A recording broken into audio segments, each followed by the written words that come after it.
Hello and welcome back to another episode of the Weekly Waypoint. Today we are playing Old School Rally once again. If you didn't join us last week, this is an indie title that recently launched, which is aiming to recapture the charm of the PlayStation 1 rally racing games like Colin McRae's Rally. I talked about it at fairly decent length last week, and we were doing like the modern rally cars while I was playing through that. Now we're playing through it with some of the older rally cars. I think there's like 3 tiers, right? There's like modern, like, is it like retro and classic or something like that? I don't know rally. All I know is this car's a little bit harder to handle. But today I would like to spend the main bulk of this video talking about the Game Awards which recently happened and the various announcements, and if anything caught my eye and if I have any opinions about who won what and so on and so forth. Let me just go pull up my handy dandy list of everything that was announced during the Game Awards. I think the headline announcement for me, although I have a decent amount of skepticism towards it because we didn't see any gameplay,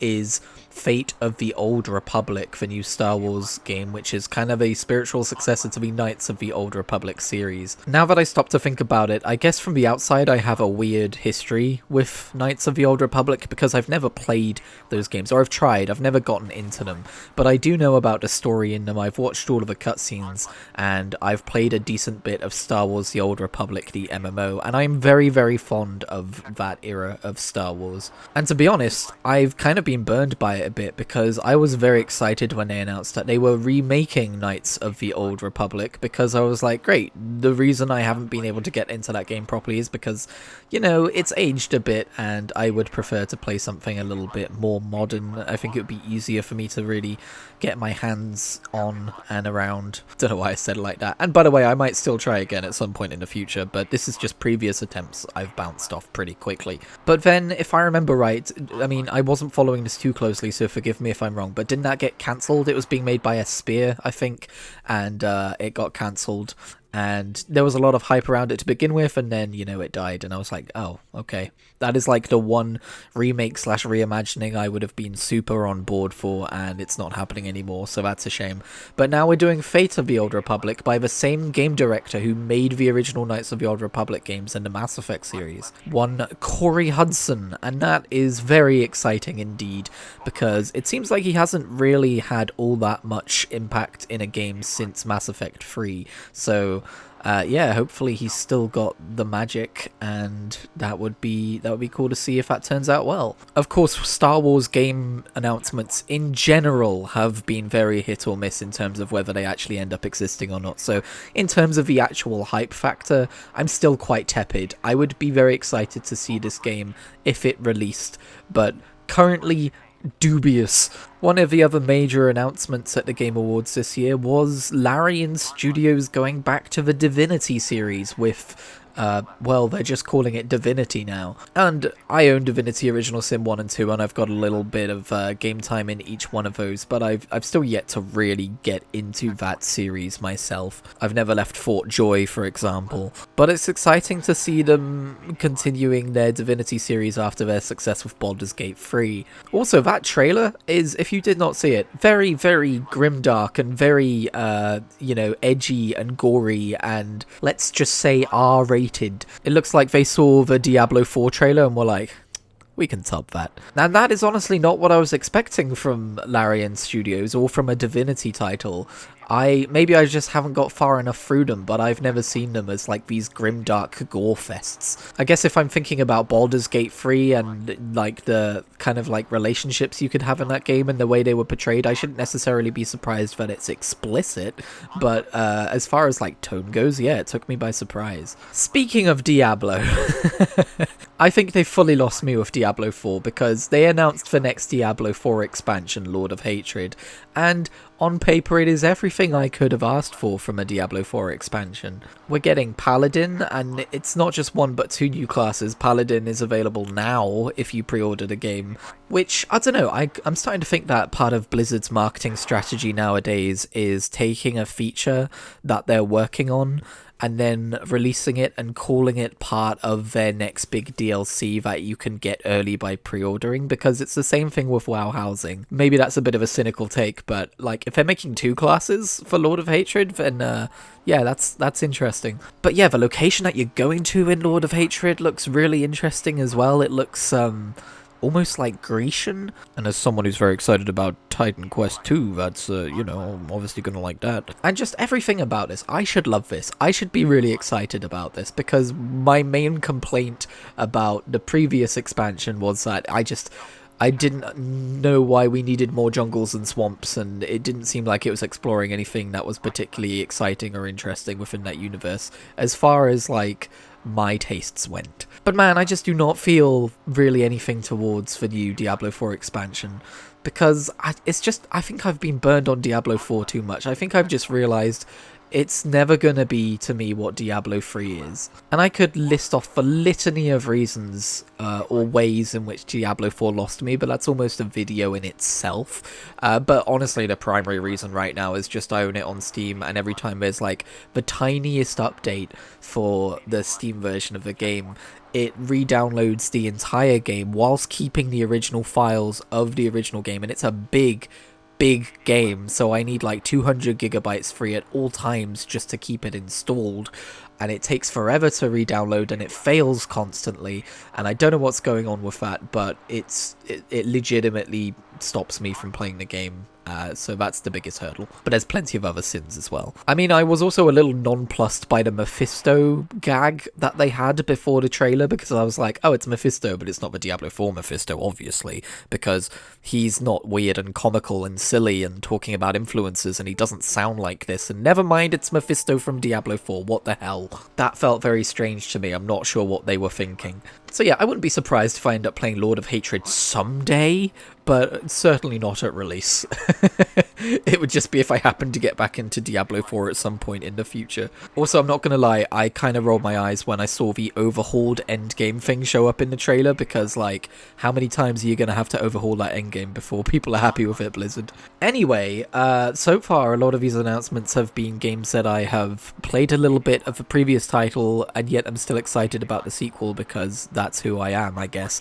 And Control is no exception. Control Resonant is coming out, and it looks like they're escalating events pretty satisfactorily, because now, instead of everything just taking place in the oldest house, it is leaked out of the oldest house and caused a semi-apocalyptic scenario to occur across the world, or in the world, or at least in the city in which the oldest house takes place in, and that's interesting. That seems like a fun escalation. I really need to finish a damn game at some point in my life. I need to play Control, because it's so up my alley.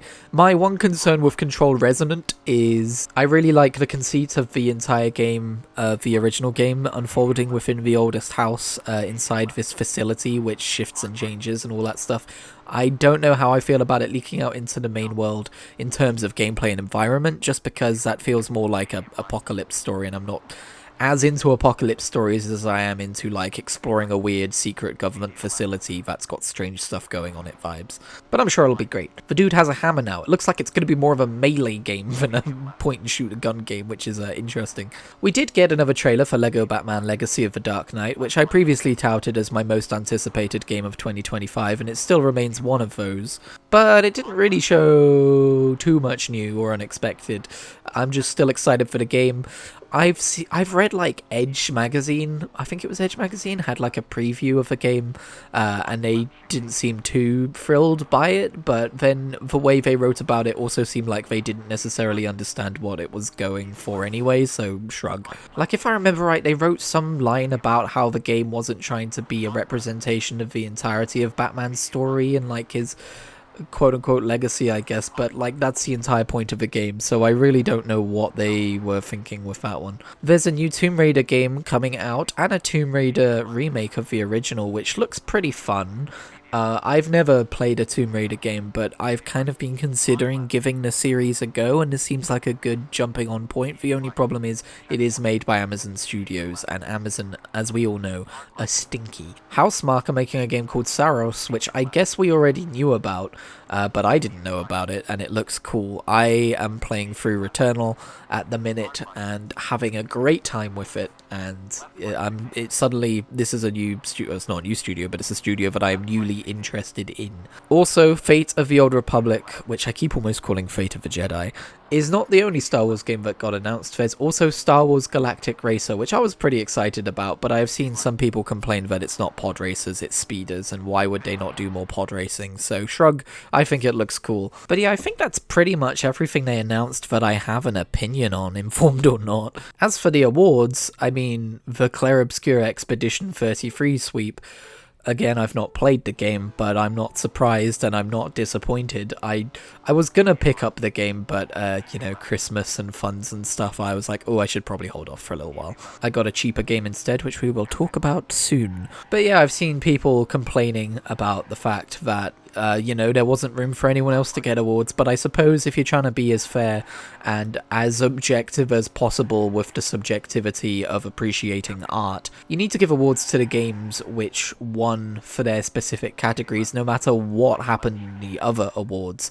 And I guess the adjudicators, or whatever they're called, of the Game Awards were saying that, yeah, it is the best RPG, and yeah, it has the best soundtrack, and yeah, it's the best indie debut, and all this stuff, and all these people who worked on all of these various parts of the game were the best in their field this year, and it would be folly to not recognize them just because their peers won awards already, you know what I mean? But yeah, it is kind of a shame to see the other nominees suffer as a result. But that's just the way it be. At the end of the day, if you get nominated and you're invited and all that stuff, you know, you're being celebrated in a way, right? You're getting a kind of award. You're getting pointed at and saying, this was one of the best ones of these this year. I, for one, thought it was delightful to see an indie game, and it is an indie game just because it's like a big game and everything. People are weird about that. It was wonderful to see an independent game win so many awards and absolutely sweep, because, you know, as I've been saying this year, and as many other people have kind of realized this year,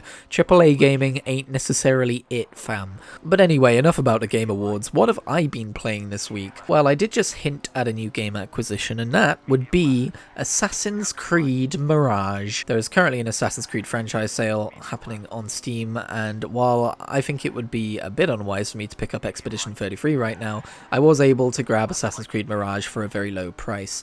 And you know, I own and have played the majority of my Assassin's Creed games on consoles, so I was tempted to pick up one that I already owned on console on Steam, because Assassin's Creed Origins and Odyssey are some of my favourite games ever made, honestly, and I would love to be able to play through them on Steam, and I undoubtedly will at some point in my life, but for now, I figured let's have a new experience in the series, and so I picked up Mirage, which I've been very curious about ever since it was announced, because for those of you who don't know, it's a return to the series' traditional gameplay style, whereas Origins and Odyssey, as much as I love them, and Valhalla as well, have, and I guess Shadows now exists as well, you know, they've kind of become open world RPGs. Previous Assassin's Creed titles have been more kind of action-adventure style games, or more like, they're still free-roaming games.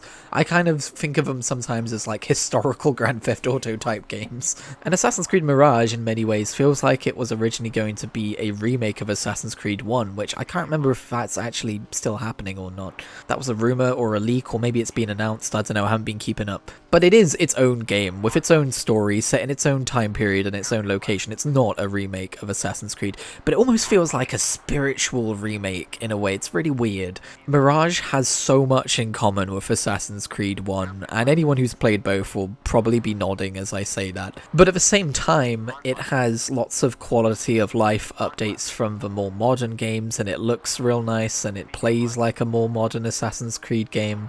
Although the free running feels a little slow, I will say. But yeah, you can tell it's been made on the bones of Assassin's Creed Valhalla. Like, there's a lot of UI elements which the two games kind of share. But crucially, it is a smaller scale video game. It is not going to take you over 100 hours to beat Assassin's Creed Mirage. It's similar in scope to the original games like 1, 2, Brotherhood, Revelations, all that stuff. And that's honestly really refreshing. Like, I love both styles of Assassin's Creed games, and I really hope they continue to make games both like Mirage and like Origins, Odyssey, Valhalla, and Shadows.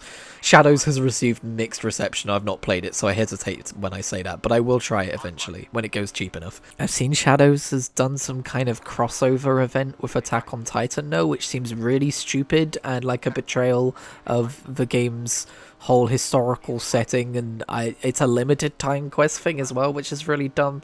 So yeah, I can see a lot of criticism being leveled at Shadows for many reasons, and that comes from someone who both loves Assassin's Creed and Attack on Titan. That crossover sounds dumb as hell. But meanwhile, on the Mirage front, it recently got, if you're not aware, a free story expansion for like 6 hours of extra gameplay with like a new location and stuff. I don't really know much about it because I haven't got there myself, but that's really cool considering the game came out 2 years ago and isn't even the most recent Assassin's Creed game, although that does signpost to me that Ubisoft very much see Mirage and Shadows as two separate game titles, and Mirage still being worked on. Yeah, it kind of indicates that maybe they should have two different titles. Like, one can be Assassin's Creed and maybe the other can be something else. Like with Pokemon, how we've got the Pokemon games and then we've got the Pokemon Legends games. They should probably have made some kind of delineation with the Assassin's Creed titles, although I'm sure the marketing department is now too scared to mess with it. I guess it's like the YouTube algorithm, right? It might make more sense if I called this episode Weekly Waypoint episode 399 and then whatever subtitle, but more people are going to click on it if I give it a snappy title that gets to it faster. It's the same with Assassin's Creed. More people are going to buy the game if you just call it Assassin's Creed. Insert joke about how I would stay away from a game called Assassin's Creed. Blah, blah, blah, blah. Yes, I know you exist. But yeah, I'm only about 5 hours into Mirage right now, but that's a decent chunk of the game, I guess, because it's a smaller game. So that's nice to know. Also, I've been playing more World of Warcraft Legion Remix because there is about 1 month left of that particular game mode being available. FOMO is hitting hard. Nah, I just realized I want to play through more of it. I only did the initial 4 zones of questing, and I want to do the Suramar and patch zone stuff before it goes away. Not least because there are still some transmogs and mounts and decor items now that I have yet to get my hands on that I would like to grab. I haven't really leveled too many characters through Remix yet, and in fact my experience buff is only like 137%. I know it can go up to like 400. I don't think I'm going to make as many characters as I did during Pandaria Remix, if anyone remembers that, where I made like 7 or 8 characters and got them all max level. But hey, who knows, there's still time. Oh, hang on a minute. Oh, that's weird. Okay, I've just realized, sorry, going back to the Game Awards real quick, there is one game that the everything announced at the Game Awards article I was looking at didn't include, and that's the new Warhammer game. The new Total War Warhammer 40k game, which looks pretty cool. I've played a little bit of Total War Warhammer 1, and I do want to get back into that. But yeah, if I'm honest, the main reason that popped in my head is because I was going to say the next thing I've been doing is I've been playing through some more Jingle Jam bundle games which I got. Such as Core Keeper. I've been playing some Core Keeper, which is a cute little underground survival game, which I have played before on Game Pass, but I'm happy to now own myself. And I have downloaded Old World, which is like Civilization with like a Crusader King's Dynasty kind of a bent to it.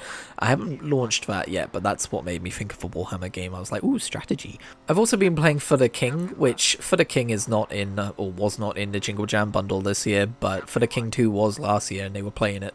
And it reminded me that I own both 1 and 2, and I really like what I've played of 2 and 1. And I was like, I'm just going to play some more 1 before I play more 2. So yeah, there's that too.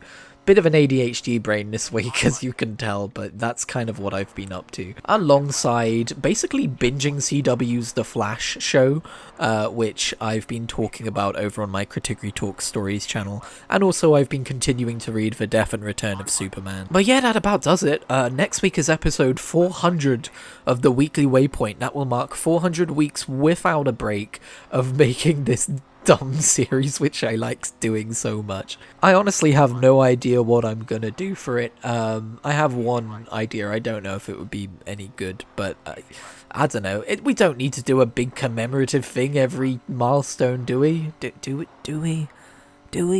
Let me know if you have any ideas or anything you would like to see, but I think I've got an idea. I'm not sure. Either way, that's about going to do it for this episode of the Weekly Waypoint, so thanks for watching. Leave a like if you enjoyed the video and subscribe for more. Catch you on whatever I make next.